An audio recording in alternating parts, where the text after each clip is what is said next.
Desde o primeiro domingo de janeiro, nós temos pedido a orientação de Deus para nos ajudar e direcionar o nosso coração neste início de ano, né? E hoje, o texto em que nós vamos meditar é uma passagem muito especial da Palavra de Deus, uma das últimas orientações do apóstolo Paulo antes de morrer. Abra sua Bíblia na segunda carta de Paulo a Timóteo. Nós vamos ler no primeiro capítulo, a partir do versículo 6 até o versículo 14.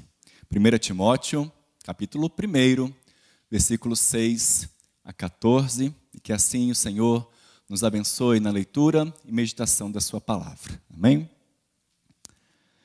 Se você não tem uma Bíblia, o texto vai passar aqui na tela para você. Mas se você tiver uma Bíblia, é importante que você abra. Nós vamos voltar ao texto várias vezes ao longo da mensagem. E é a palavra de Deus falando diretamente com o seu coração. Então, aproveite. 2 Timóteo, capítulo 1, versículo 6 a 14, a palavra do Senhor nos diz: Por esta razão, pois, te admoesto que reavives o dom de Deus que há em ti, pela imposição das minhas mãos. Porque Deus não nos tem dado espírito de covardia, mas de poder, de amor e de moderação. Não te envergonhes, portanto, do testemunho de nosso Senhor, nem do seu encarcerado que sou eu. Pelo contrário, participa comigo dos sofrimentos a favor do Evangelho, segundo o poder de Deus, que nos salvou e nos chamou com santa vocação, não segundo as nossas obras, mas conforme a sua própria determinação e graça, que nos foi dada em Cristo Jesus antes dos tempos eternos e manifestada agora pelo aparecimento de nosso Salvador, Cristo Jesus, o qual não só destruiu a morte, como trouxe à luz a vida e a imortalidade, mediante o Evangelho, para o qual eu fui designado pregador, apóstolo e mestre. E por isso estou sofrendo essas coisas. Todavia, não me envergonho, porque sei em quem tenho crido, e estou certo de que Ele é poderoso para guardar o meu depósito até aquele dia. Mantenha o padrão das sãs palavras que de mim ouviste, com fé e com amor que está em Cristo Jesus. Guarda o bom depósito, mediante o Espírito Santo que habita em nós. Vamos orar mais uma vez? Ó Deus, nós queremos te agradecer pela tua palavra que é viva, que é eficaz e que é poderosa. Nós acabamos de ler que o Senhor tem derramado espírito de coragem sobre nós, espírito de amor, espírito de moderação, e que o teu Espírito Santo habita em nós continuamente. Por isso, nosso desejo nessa manhã, nossa súplica, é que o teu Espírito Santo, Senhor, aqueça o nosso coração e fale a nossa vida. Abre os nossos olhos, abre os nossos ouvidos, Senhor, porque precisamos ouvir a Tua voz. Em nome de Jesus, amém.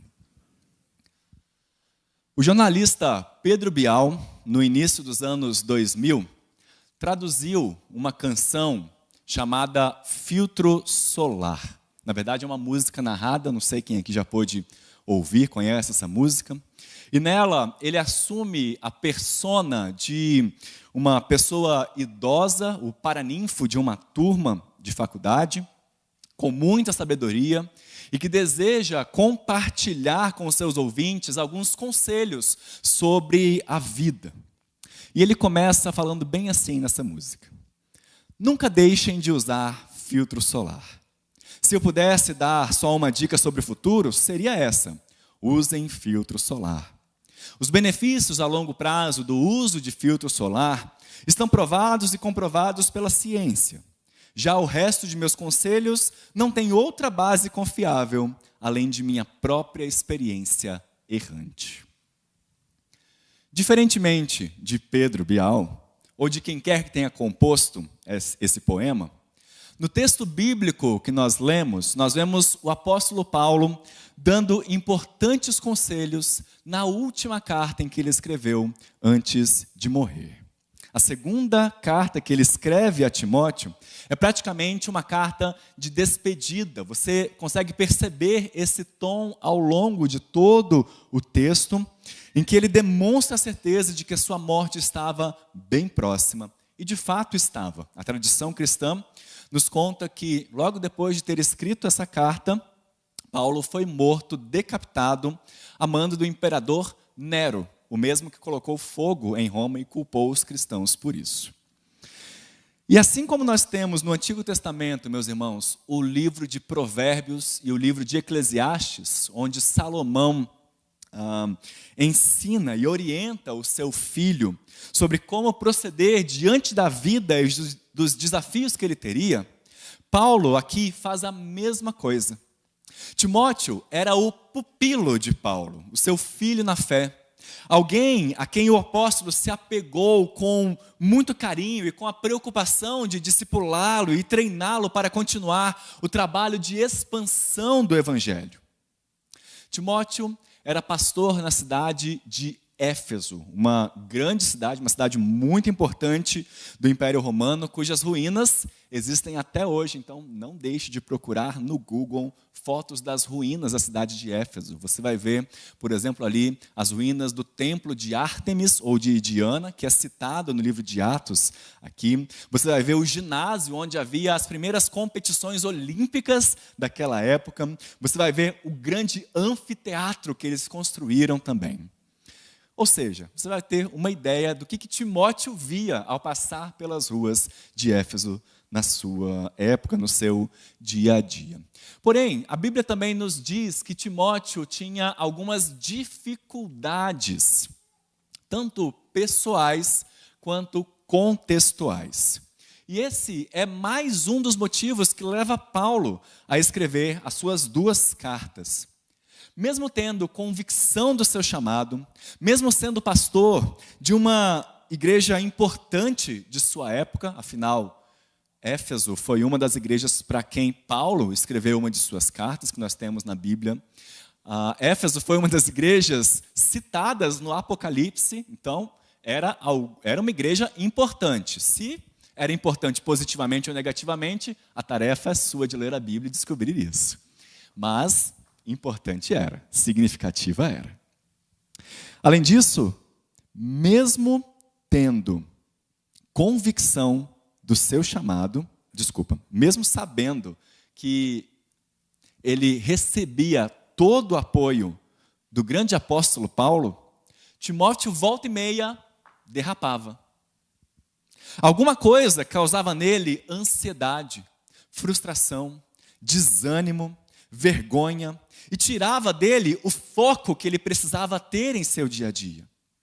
Que situações eram essas? Primeiro, a saúde física de Timóteo. Ele passava por grandes dificuldades, né? A sua saúde estava debilitada. Na primeira epístola que Paulo escreve, ele deixa claro para a gente que Timóteo sofria constantemente de dores no estômago. Segundo, Timóteo tinha uma personalidade naturalmente tímida. Ele era um pouco acanhado. Tanto é que quando Paulo escreve a primeira carta aos Coríntios, ele diz assim, lá em 1 Coríntios 16, versículo 10, olha, se Timóteo for até vocês, tratem para que ele seja bem recebido e se sinta à vontade. Terceiro, Timóteo era um jovem que pastoreava muitas pessoas mais velhas. Tudo nos indica que ele estava ali na casa dos 30, mas com uma carinha de mais novo, sem barba. E aí o que acontecia? As pessoas desprezavam a sua autoridade. E além disso, havia também as questões típicas da própria época da mocidade, né? As tentações dessa época da vida. Algo que Paulo reforça para que Timóteo tomasse muito cuidado. Em quarto lugar, os opositores de Paulo e de Timóteo, ou seja, aquelas pessoas que traziam para dentro da igreja elementos estranhos ao evangelho, ideias completamente diferentes da palavra do Senhor e até práticas pagãs, eram muito convincentes. eram extremamente eloquentes, decididos, eles falavam muito bem e conseguiam convencer as pessoas. E em quinto lugar, essa era uma época em que os cristãos eram perseguidos pelo Estado. E o próprio Paulo escreve aqui de uma prisão, prestes a ser executado. Qual era o resultado desses problemas que Timóteo tinha, meus irmãos? Aquele fogo, aquela paixão que Timóteo deveria ter ao falar sobre Jesus, ao ensinar a sua igreja, ao ser exemplo para os fiéis, começava a minguar. E não é só no caso de Timóteo em que isso acontece. Ao longo da nossa caminhada cristã, por diversos motivos, nós podemos ter uma chama acesa em nosso coração, mas perceber que ela não é tão forte assim, que ela não é suficiente para nos aquecer, que ela é no máximo uma brasa correndo o risco de se apagar. Nós nos vemos com fé, sim, mas com tão pouco ânimo que ficamos com saudade daqueles tempos em que nós sentíamos o Espírito de Deus falando poderosamente ao nosso coração, e aquilo nos estimulava, e nos aquecia, e nos alegrava. Sabe quando a gente sai de um acampamento? Jovens, se preparem que vocês vão sentir isso. A gente sai cheio de decisões, com o coração pegando fogo, prontos, certos que nós queremos sofrer pela causa de Cristo, dispostos a pregar o Evangelho na nossa casa, na nossa escola, no nosso trabalho, a ler mais a Bíblia, a levantar de madrugada e orar. Mas aí passa uma semana, passa um mês, e a gente vai vendo essa sensação, ficando lá atrás, no passado. Por diversos motivos. Muitas vezes, assim como Timóteo, a nossa personalidade pode contribuir para essa chama ficar mais contida. Há momentos em que a nossa saúde física não anda tão bem. E nós sabemos que tanto a saúde física quanto a nossa saúde emocional influenciam, sim, em nosso espírito, a nossa espiritualidade. Muitas vezes o nosso contexto, a nossa rotina, a nossa correria contribuem para nós deixarmos esse calor esfriar. Às vezes, nos enredamos pelo caminho do pecado, nos vemos presos em vícios que nos distanciam do Senhor. O nosso comodismo, as nossas experiências passadas, os nossos traumas com a igreja, ou até mesmo o cansaço, nos impedem de nos reunirmos com os nossos irmãos, nos impedem de orar, de ler a Bíblia, e até mesmo de crer que Deus está presente em nosso dia a dia. A gente começa a colocar em xeque isso. Será que Deus está vendo o que eu estou passando? Será que Deus se importa comigo mesmo? A palavra de Deus, a convocação do Senhor para a nossa vida no ano de 2024 é: reacenda essa chama que há em você. Mantenha ela viva. Está na hora de colocar mais carvão, porque o oxigênio, o sopro do Espírito já estão sobre nós. E queridos, não pensem que eu estou me referindo aqui, que eu estou falando aqui exclusivamente com os jovens, porque a carta que Paulo escreveu a Timóteo, ela deveria ser lida na frente de toda a igreja. Mais do que isso, esse era um desafio do próprio apóstolo Paulo, que aqui estava preso, estava sendo perseguido, estava sendo inclusive desacreditado. Poxa vida, mais uma vez Paulo está preso, será que ele é realmente um apóstolo verdadeiro? Difícil não desanimar diante dessa situação.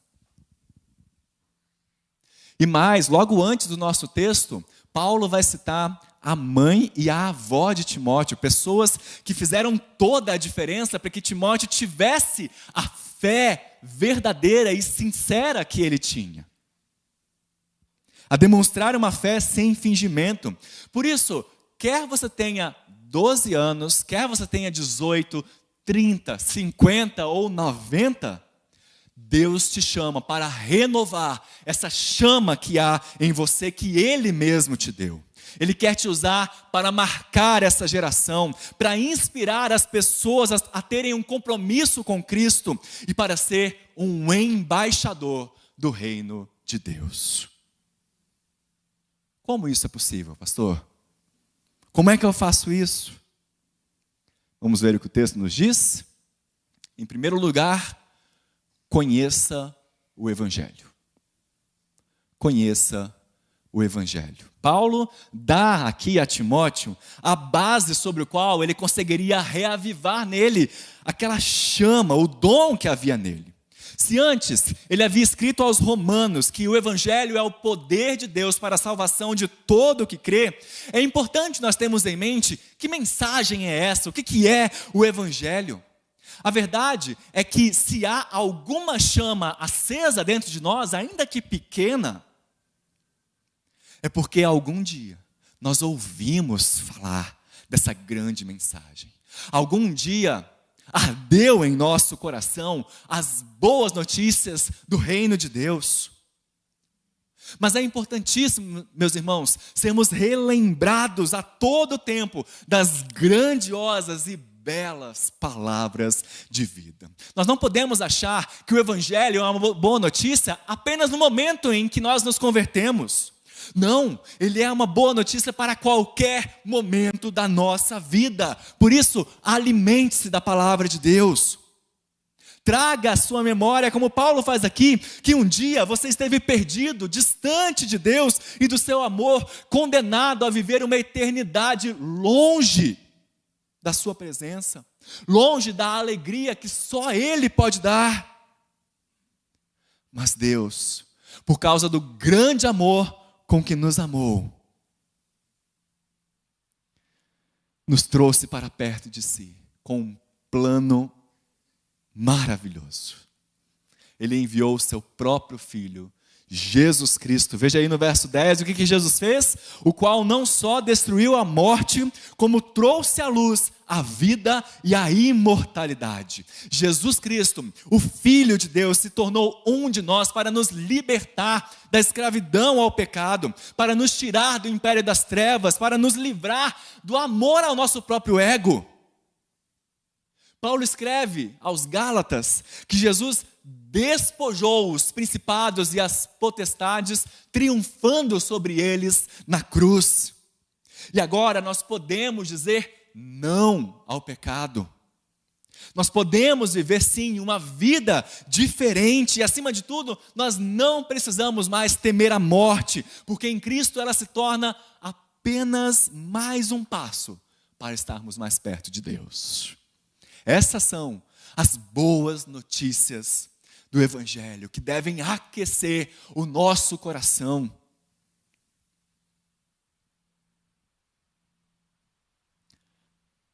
Mas o desafio de Paulo é que nós não apenas relembremos essas verdades. É importante nos aprofundarmos nelas. Conhecer e prosseguir em conhecer o Senhor. Por que eu digo isso? Porque a mensagem do Evangelho contém, muitas vezes, afirmações que são capazes de nos deixar boquiabertos. Que num primeiro momento podem parecer simples, mas quanto mais lemos, quanto mais ouvimos, mais percebemos que há detalhes, há coisas grandiosas que tantas vezes não damos atenção, ou que talvez agora, neste momento, nós nem mesmo conseguimos compreender tão bem. Mas à medida em que nós avançamos, Deus vai nos dando esclarecimento. Veja um exemplo aí no verso 9.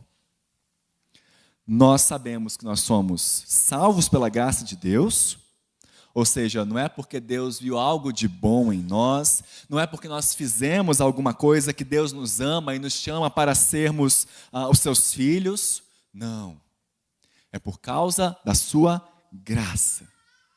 Porque a graça, o amor e a misericórdia fazem parte do caráter dele. Ok, mas vamos um pouco mais além? Versículo 9. Deus nos salvou e nos chamou com santa vocação, não segundo as nossas obras, mas conforme a sua própria determinação e graça que nos foi dada em Cristo Jesus, quando? Antes dos tempos eternos. Olha que profundo isso, meus irmãos. Vejam, Paulo não está dizendo que Deus conhece o futuro e previu que você estaria aqui na Igreja Presbiteriana de Moema e por isso te salvou. Paulo não está dizendo que Deus viu que havia uma possibilidade de um dia você ouvir o Evangelho e assim Ele te escolheu. Ele não olhou para o futuro e viu que as circunstâncias sobre você estavam favoráveis para que você fosse salvo, que você seria uma boa pessoa, que você daria um bom crente. Não. Ele determinou, antes dos tempos eternos, que você seria alcançado. Muito antes de você nascer.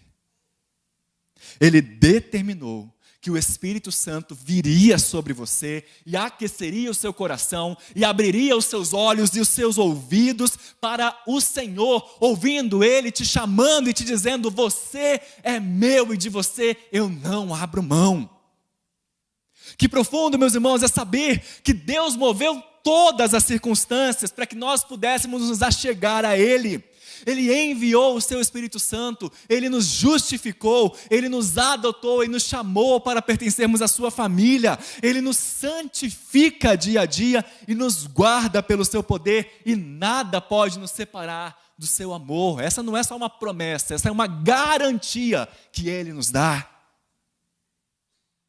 Por isso Paulo vai dizer que Ele é poderoso para guardar o nosso tesouro até o dia final. Ah, meus irmãos, é tanta coisa, são tantos detalhes que não dá para nós abordarmos aqui num sermão, em uma hora, em uma semana.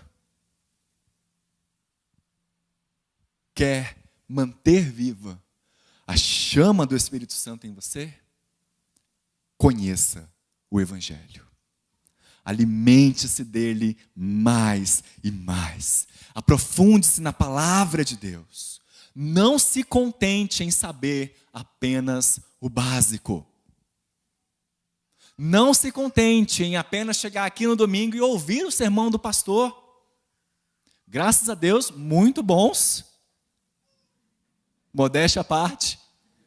Pelo menos a do Marcelo é boa, isso eu garanto. Não se contente. Deus te chama para se alimentar mais e mais da sua palavra. Deus te chama para uma relação sólida e profunda com Ele. Mas não basta conhecer, meus irmãos. Conhecer, até os demônios conhecem. Para mantermos a chama acesa em nosso coração, para reavivarmos o dom de Deus que há em nós, em segundo lugar, nós devemos receber o Evangelho. Paulo escreve que Deus tem derramado sobre nós um espírito de poder, de amor e de moderação. Ele orienta a Timóteo, no versículo 13, mantenha o padrão das sãs palavras que de mim ouviste com fé e com o amor que está em Cristo Jesus. Guarda o bom depósito, guarda esse tesouro que você conheceu. Você não pode achar que o conhecimento puramente intelectual vai fazer a diferença para manter a chama viva no seu coração. E aqui eu nem estou me referindo à aplicação extremamente equivocada daquele versículo: a letra mata, mas o espírito vivifica.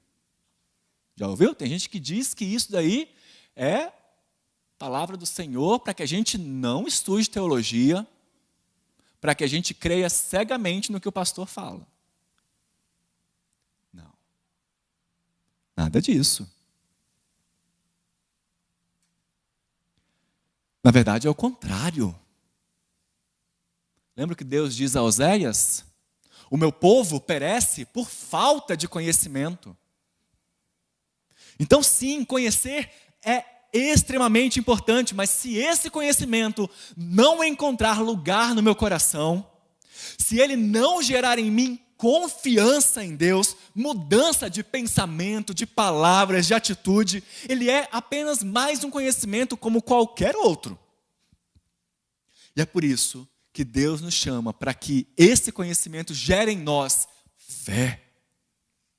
Eu sei em quem tenho crido. Eu sei que Ele é poderoso. Porque eu não só sei, eu me apropriei dessas verdades. Eu estendi as mãos e recebi o presente de Deus. O presente que Deus reservou para mim desde antes dos tempos eternos. O Evangelho, meus irmãos, nos chama a uma resposta. Ele não é apenas uma notícia, ele não é apenas uma informação que a gente pode simplesmente ler e depois deixar para lá. Ele é uma mensagem que termina com uma pergunta que nós devemos responder. E nesta manhã, Deus determinou desde os tempos eternos que eu e você estaríamos aqui. E por isso, se você ainda não teve a oportunidade de receber o Evangelho, de crer na obra de Jesus Cristo em seu lugar, esse é o momento. Essa é a ocasião. Se você até já ouviu, inclusive já estudou sobre isso, mas isso nunca fez muito a diferença na sua vida, essa é a oportunidade de mudar isso e se apropriar das verdades de Deus para a sua vida. Se para você,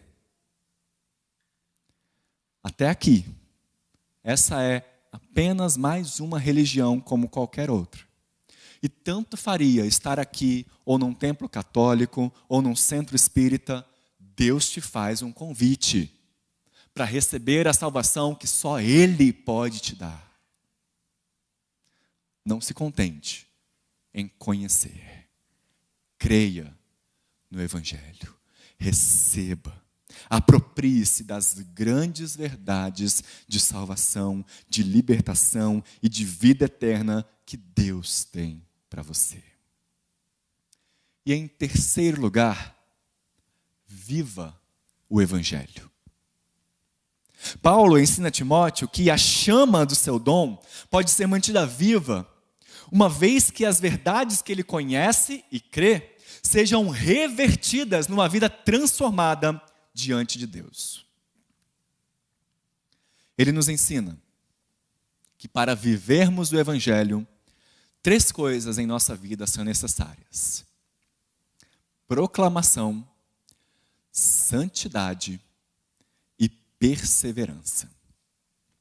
Lembre-se, tudo indica que Timóteo estava aqui passando por uma crise em seu ministério, com timidez, com medo. Então Paulo já chega de maneira muito assertiva, dizendo: Timóteo, versículo 7, Deus não nos tem dado espírito de covardia, mas de poder. Não se envergonhe do Evangelho. Não se intimide por causa das minhas prisões. Mantenha o padrão das santas palavras. Esse era o maior encargo de Timóteo, não porque ele era pastor, mas porque, acima de tudo, ele era cristão. E essa missão, meus irmãos, faz parte da nossa vida também. Se nós queremos viver o Evangelho, nós precisamos proclamá-lo. Nós conhecemos, nos apropriamos e agora nós compartilhamos. Essa é a mensagem que o Senhor Deus nos deu. Essa é a tarefa que Jesus deixou para cada um de seus seguidores: ide por todo o mundo e pregai o Evangelho a toda criatura. Não deixe essa notícia guardada só com você. Ela é muito boa para você não compartilhá-la. Mas lembre-se que quando você fala do Evangelho para alguém, esse alguém vai passar a te observar. E por isso, a santidade é também uma das marcas de quem vive o Evangelho. Paulo escreve aqui que Deus nos salvou e nos chamou com santa vocação, ou seja, com vocação para a santidade. Muitas vezes, meus irmãos, a chama do Espírito Santo em nós está se apagando por causa de deslizes em alguma área de nossa vida. Algum incômodo do nosso coração que nós não deixamos Jesus limpar. Algum pecado que nós escondemos diante dos outros, que alimentamos dentro de nós e que fica ali quietinho, só tomando o lugar que deveria ser de Deus. Se esse for o seu caso, coloque isso diante de Deus, hoje. Confesse a sua dificuldade, confesse o seu vício, peça perdão a Deus e saiba que Ele já te enviou ajuda.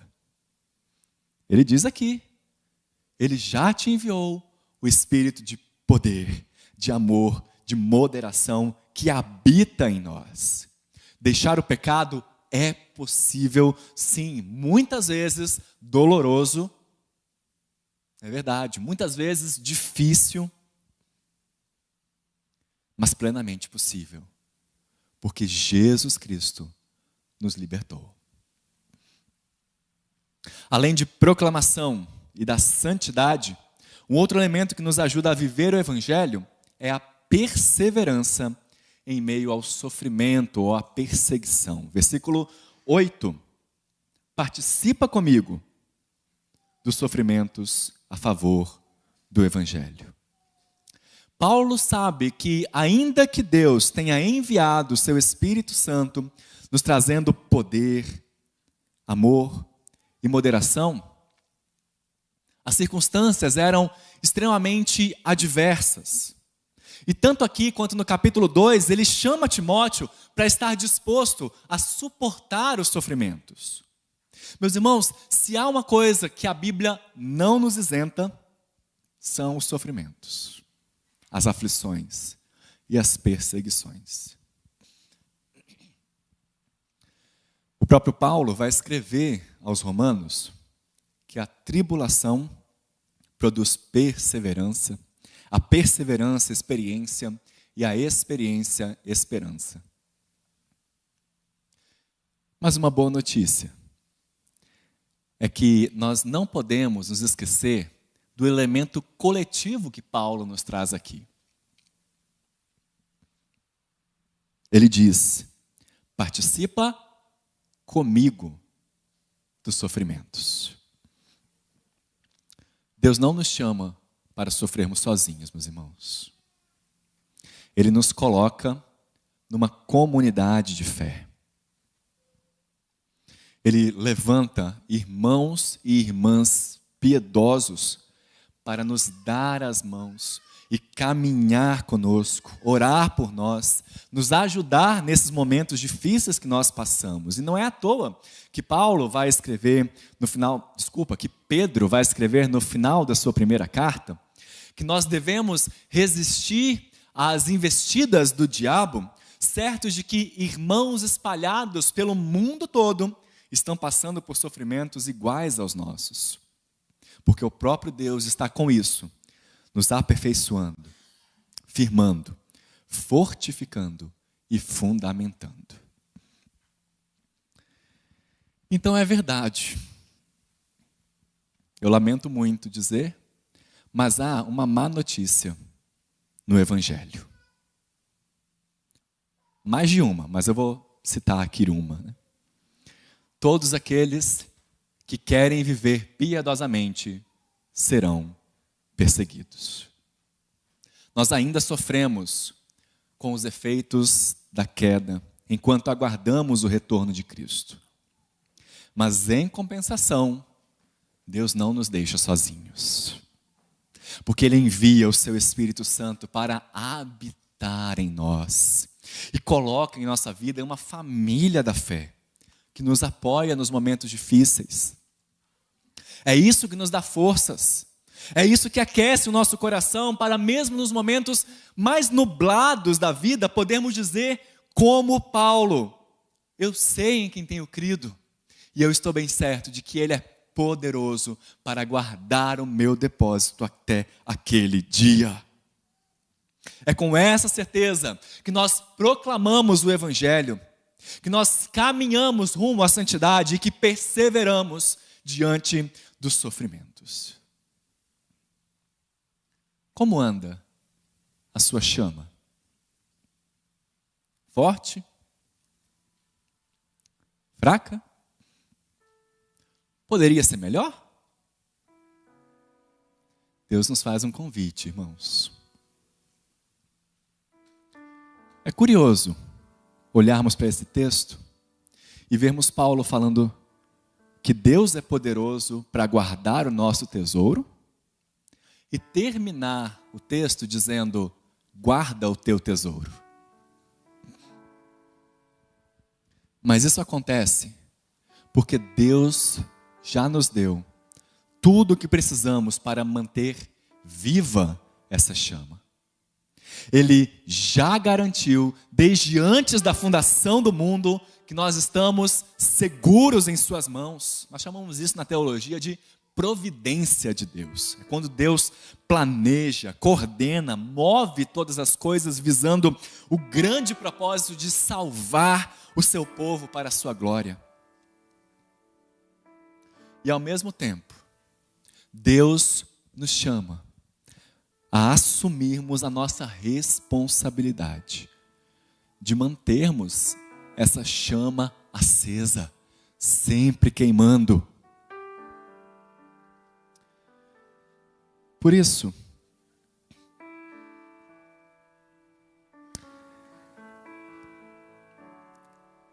muitas vezes nós pastores pregamos aqui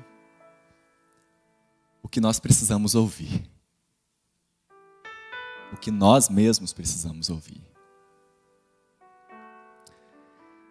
Então, se você nesse início de ano se sentiu como eu,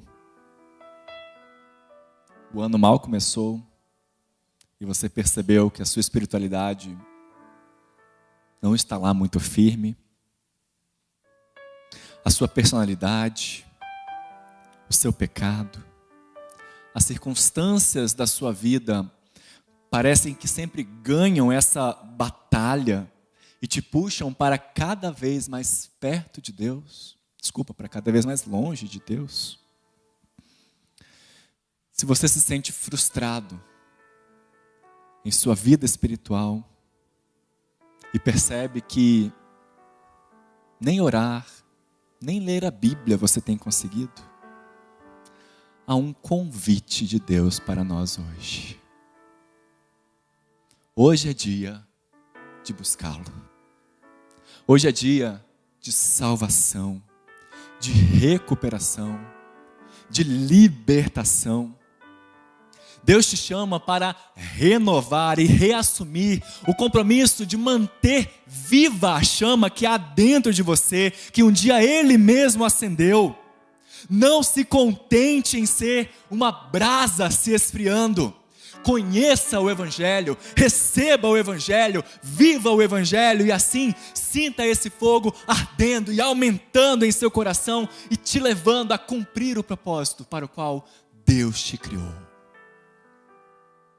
Mantenha viva a chama, reacenda o dom que há em ti, porque o Espírito de Deus habita em você. Amém?